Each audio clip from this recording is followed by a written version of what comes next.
Hi guys, Arian here. Um, this video might be shorter than the other. What if Deku had Inkstand's powers? Uh,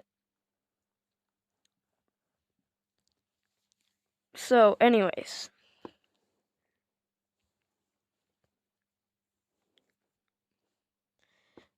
mm, I might be doing What if Deku had a What if Deku was Bendy Part 5 tomorrow. I don't know.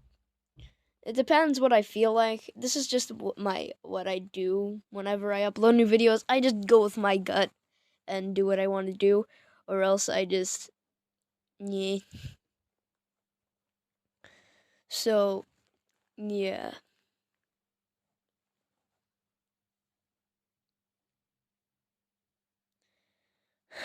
we're skipping. I mean, no, we're not skipping. So last time we left off, it was Kara versus Muscular, and Kara had won, but would so Kara had won, and they start running to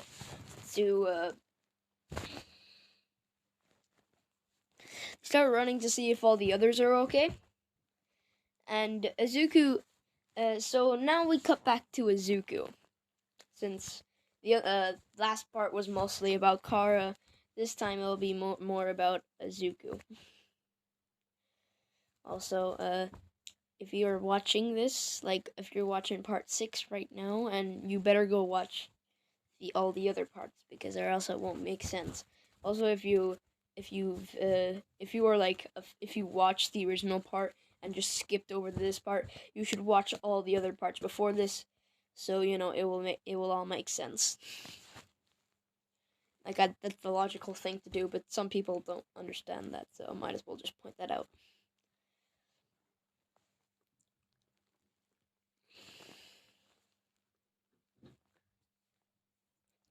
So we cut back to Izuku, and I think her name was Pixie Bob or something. I don't know. She's getting her head is bleeding from this giant stick thing. I don't know what it is. And basically she's bleeding from the head she's because her head is because her head's been pushed against the ground with this weird glass. I think glass thing or rock thing that Magna is holding. And Azuka wants to help Pixie Bob, but the pro heroes say that they'll take care of this, and that they don't really have permission to fight. So so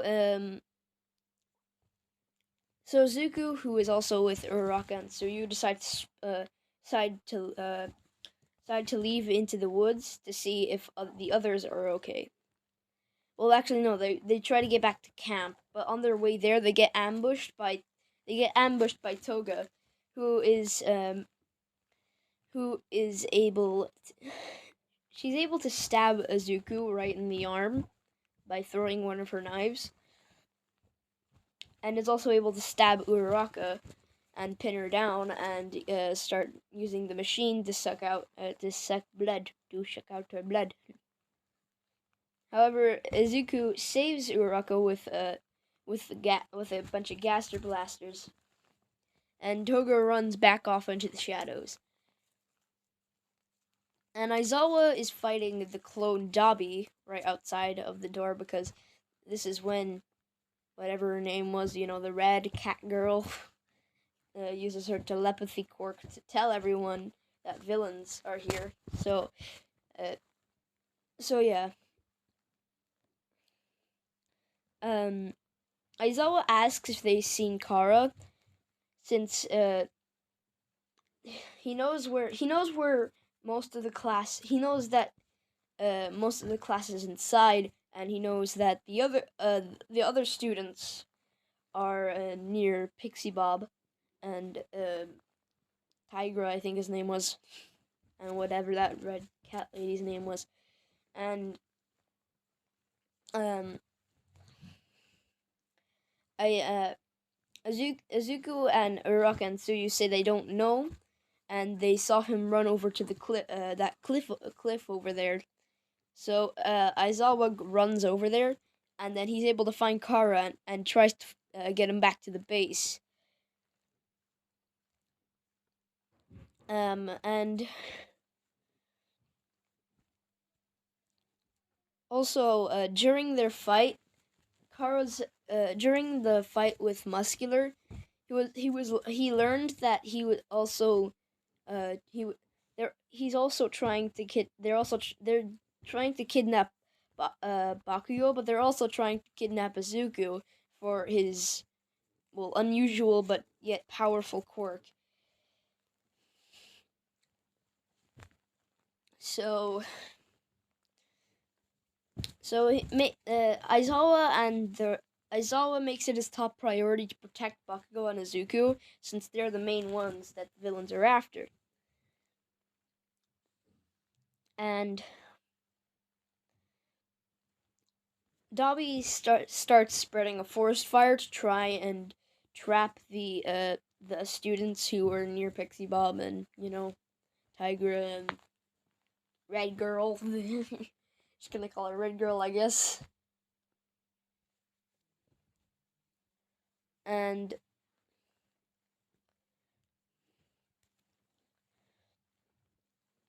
Kara. I mean,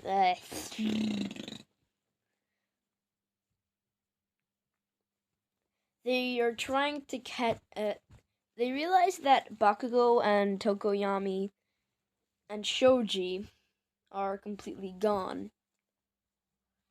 They're nowhere near Pixie Bob, so they obviously ran off somewhere.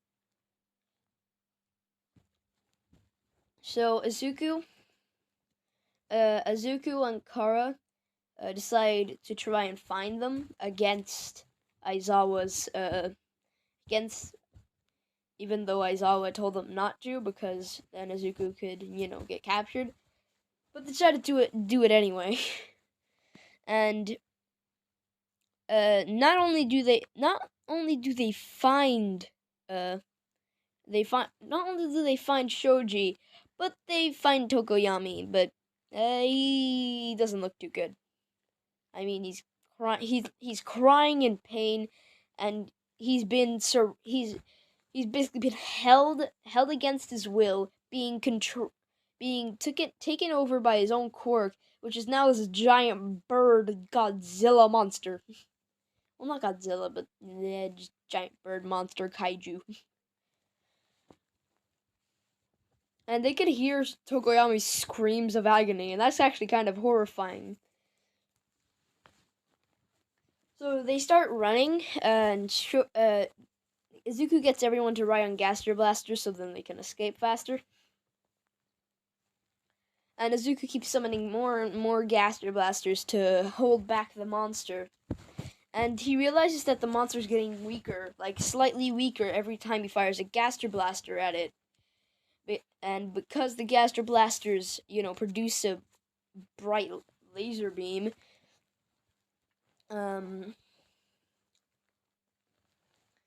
he realizes that if he's able to create a bunch of giant Gaster Blasters, he can nullify Tokoyami's quirk.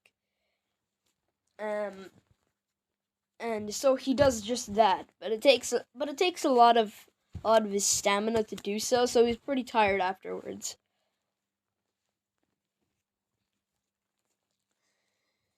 And Tokoyami's free.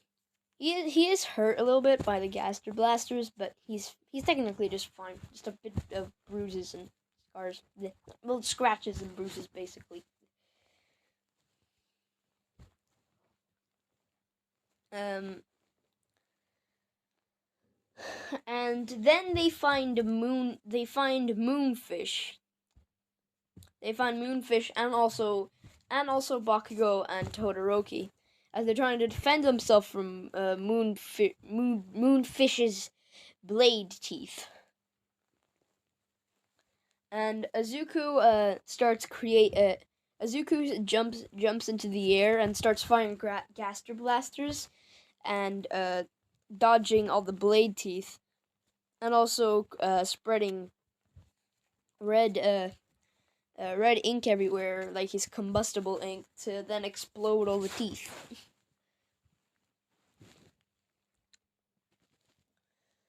And Bakugo decides that he wants to join in as well, and also Kara as well. So then they keep destroying his teeth until he can't do anything anymore. So they keep doing just that. And Tokoyami's able to use Dark Shadow. And since Azuku is firing gaster blasters everywhere, the Dark Shadow doesn't go out of control because there's a bright light source right in front of Tokoyami. So of course Dark Shadow's not gonna go berserk, but he is way more powerful. So Tokoyami's Dark Shadow starts just vigorously slashing at blade teeth. I mean Moonfish's blade teeth, and until he just smacks Moonfish in the face so hard that it sends him flying into a tree, and Moonfish is knocked out. And now that they're glad that's over, they discover that Kara, Tokoyami, and Bakugo are gone, just gone. And then they look up above them to see a villain, Mr. Compress, holding 3 balls with them trapped inside, like 3 little marble balls or whatever. And starts hopping around back into a just like he starts hopping into the woods. So they start chasing him by making and Izuku makes everyone ride on gaster blasters, because that's like the fastest mode of transportation they have. The gaster blasters. Like, it's better than running.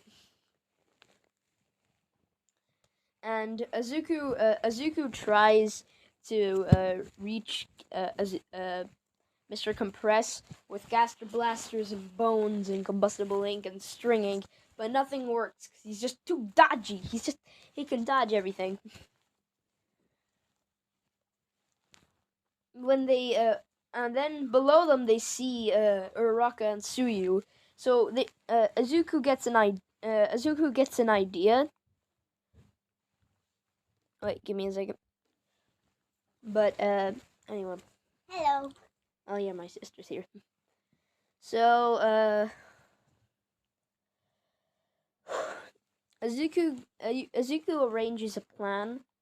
So Uraraka or Tsuyu will launch them into the air with her tongue. Uraraka will make them weightless, and Tsuyu will throw them into the air throw Izuku into the air with her tongue. And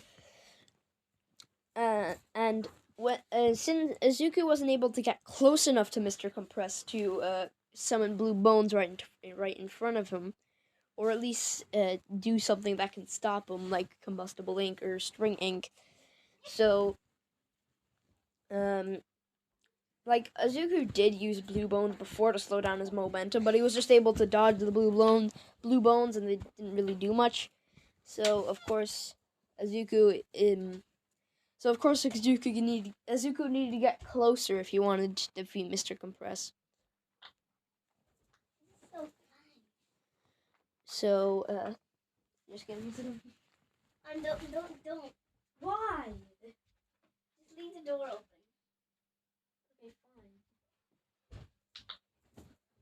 fine. Yeah, anyways. Izuku,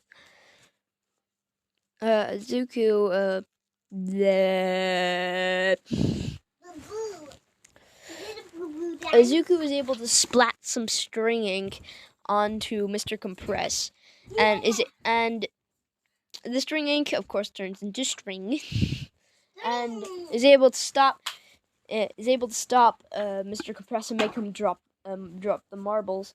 And Izuku had sent a bunch of Gaster Blasters to try and hinder his movement, and one of the Gaster Blasters was able to catch all the marble balls. What was I saying? Oh yeah. So they catch the marbles, and Bakugo and Tokoyami and Kara are freed. And Izuku crashes down on Mr.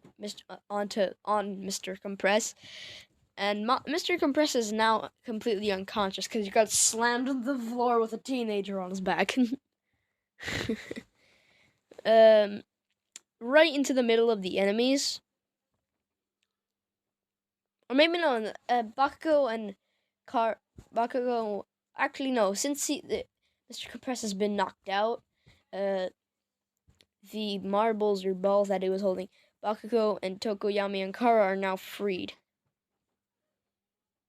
I think that's how it works. I don't know. And and the villains decide to escape.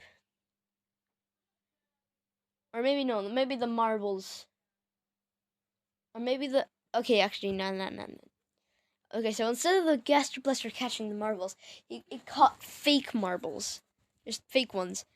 And as soon as they realized this, they rushed over to where the villains were. Izuku was already there because he crashed down on Mr. Compress. And Mr. Compress had already... Mr. Compress dropped the real marbles because, he was knocked unconscious. And Dobby picks them up. And he unleashed...